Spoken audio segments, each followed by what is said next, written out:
Hello student, welcome back.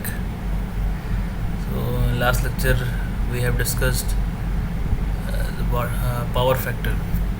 So what exactly power factor is and the physical significance of power factor. Now in this lecture we will discuss the power factor improvement or power factor correction. Okay.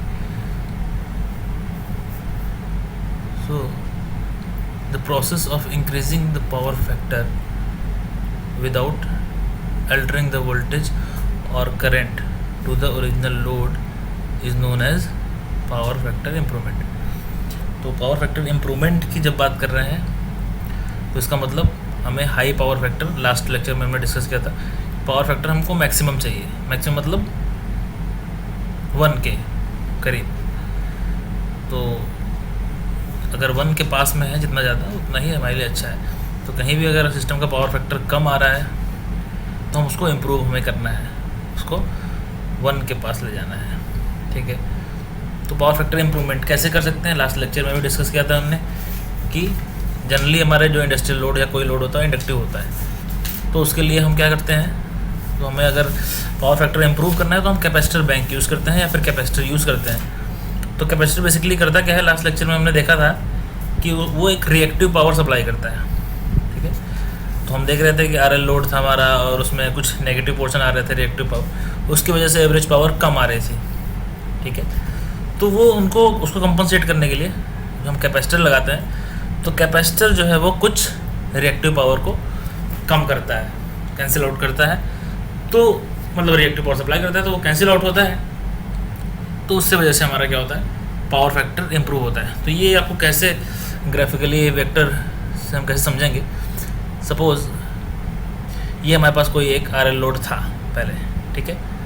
ये कोई RL load है हमारे पास.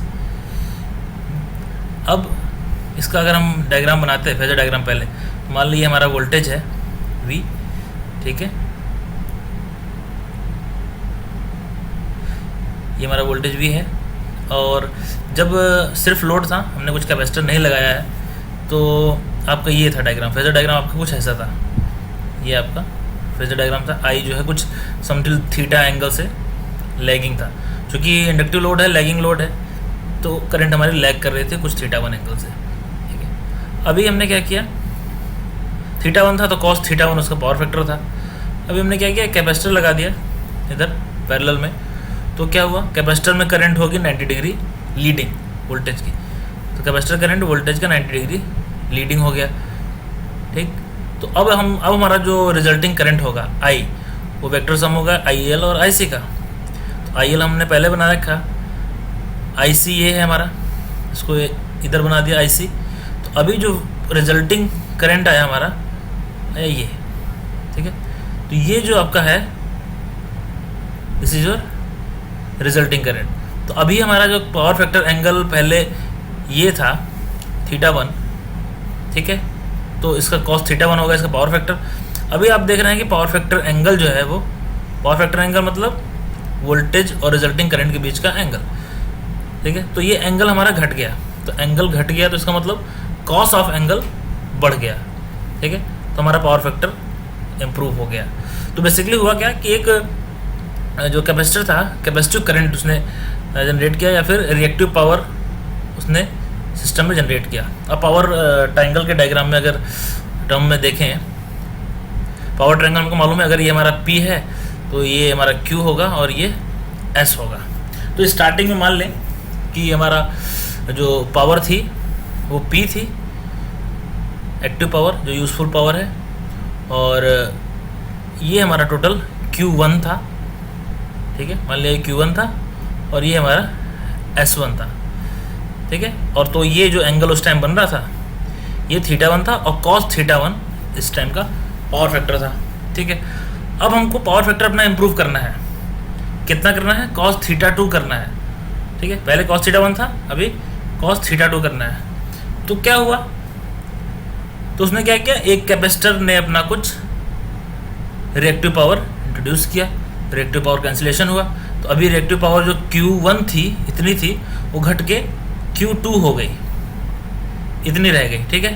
तो अभी जो हमारा triangle है वो ये हो गया, इसका मतलब एंगल कम हो गया, ये एंगल कम हो गया तो पावर फैक्टर आपका इम्प्रूव हो गया, बढ़ गया। अब इसका मैथमेटिकल अगर हम देखें एक्सप्रेशन इसी डायग्राम से, ठीक है, तो ये आपका पहले क्या था, पहले ये था S1 और ये टोटल आपका Q1 था और ये P था। तो उस टाइम पे देखें तो हमारा P क्या है, P होगा आपका S1 cos θ1, ठीक है, इस बड़े वाले ट्रायंगल में देखेंगे तो S1 cos θ1 और S1 sin θ1 क्या हो जाएगा, वो Q1 होगा। तो ये जो Q1 है आपका वो S1 sin θ1 और ये P है वो S1 cos θ1, ठीक। तो इस तरह से हम Q1 को, असल में हमको क्या है, रिएक्टिव पावर में ही डील करना है, क्योंकि जो कैपेसिटर है वो रिएक्टिव पावर, इतना रिएक्टिव पावर दे रही है कि पावर फैक्टर इंप्रूव हो जा रहा है। वही हम कैलकुलेट करना है कि वो कैपेसिटर कितना रिएक्टिव पावर सप्लाई कर रहा है। अगर वो मिल जाएगा तो हम कैपेसिटर की रेटिंग निकाल लेंगे, ठीक है। तो अच्छा देखते हैं। तो इसका मतलब स्टार्टिंग में रिएक्टिव पावर हमारे कुछ ये थी, ये दोनों इक्वेशन को आप डिवाइड करोगे, Q1/P करोगे तो ये तो S1 कैंसिल हो जाएगा, तो Q1 आपको हो जाएगा P tan θ1, ठीक है। अच्छा चलो इतना हो गया। अब हमने क्या किया, वो कैपेसिटर लगाया, वो कैपेसिटर का यहाँ पे आपने देखा इफेक्ट, कैपेसिटर की वजह से क्या हुआ, अब ये Q2 हो गया, ये रिएक्टिव पावर, और ये आपका S2 एपरेंट पावर, और ये एक्टिव पावर सेम है, एंगल लेकिन अब घट गया θ2। तो अब यहाँ पे अगर हम देखें P आपका वही है S2 cos θ2 यहाँ पे हो जाएगा, P चूँकि सेम है हमारा बेस, तो हमको इसको ऐसा लिख सकते हैं कि इस ट्रायंगल में देखें अगर छोटे वाले में, तो इसको हम लिख सकते हैं S2 cos θ2 P को, ठीक है। अच्छा कैपेसिटर हमने लगा लिया। तो अब यहाँ से जो Q2 हो जाएगा, जैसे हमने ऊपर लिखा ना Q1 P tan θ1 बड़े ट्रायंगल में, तो अभी छोटा ट्रायंगल देखें अगर इसमें, तो यहाँ पे हमारा जो Q2 होगा, this Q2 this will be P tan θ2। जैसे यहाँ इस ट्रायंगल में हमारा Q1 था P tan θ1, कैसे आया हमने देखा ये डिवाइड करके। तो इस ट्रायंगल में जो आपका ये Q2 होगा, दिस वन, ये हो जाएगा P tan θ2, ठीक है।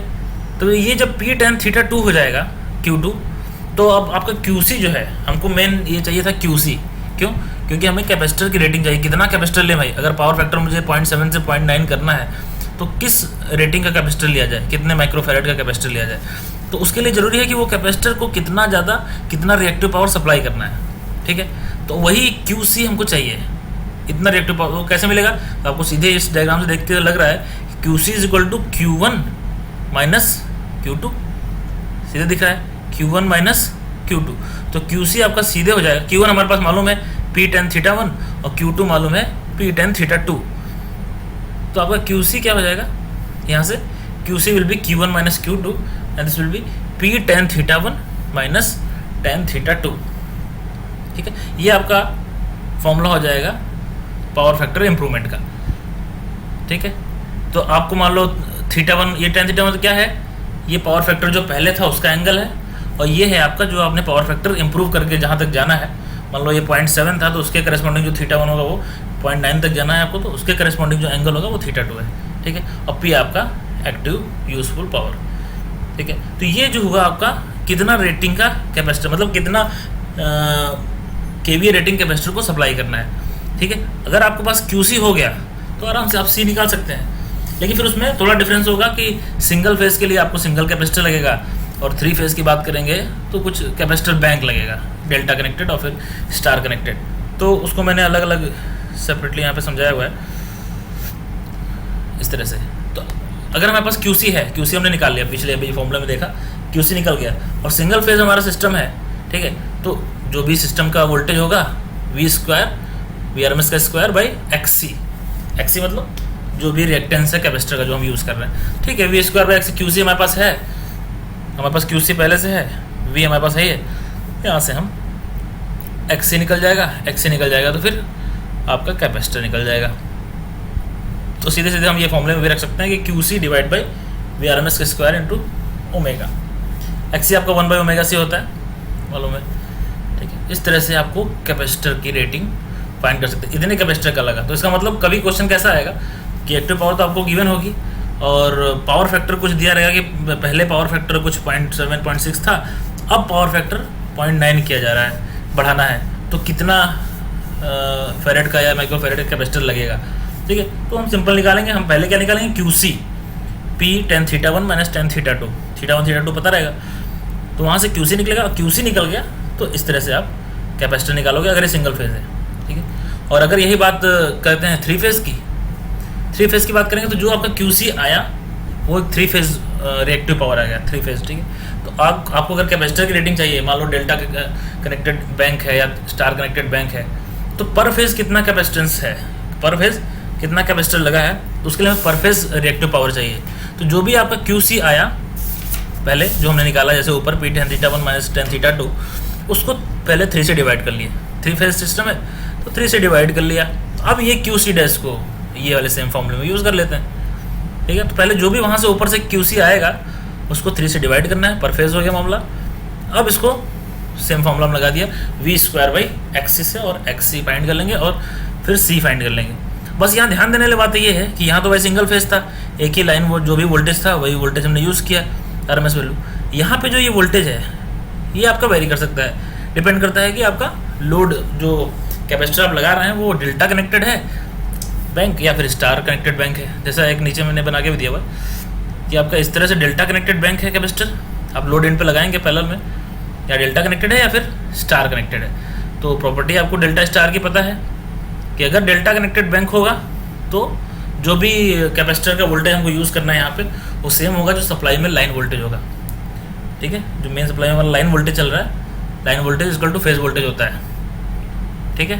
तो डेल्टा कनेक्टेड में जो फेज में वोल्टेज आएगा ये हमारा सीधे लाइन वोल्टेज हो जाएगा।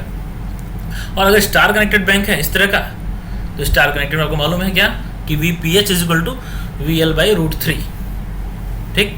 तो यहाँ पे जो हम ये वोल्टेज वी यूज़ करेंगे that is V L by √3, तो जो भी लाइन का वोल्टेज रहेगा ये उसका बाई √3 हम यहाँ पे वी आर एम एस की जगह पे यूज़ करेंगे। तो ये इसका आपको ध्यान देना है, सिंगल फेज और थ्री फेज अलग अलग जब कर रहे हैं तो क्या चीज़ें हैं, क्यूसी आपको वैसे निकालना है, P tan theta 1 minus tan theta 2, और जैसे क्यूसी निकल जाएगा आप सीधे Q is equal to V square by XC से वहाँ से करके सी निकाल लेंगे। सिंगल फेज में कोई दिक्कत नहीं है। थ्री फेज की बात करेंगे तो क्यूसी जो निकलेगा उसको हमको 3 से डिवाइड करना है पर फेज के लिए, फिर उसके बाद वी स्क्वायर बाई एक्सी हमने किया यहाँ पे।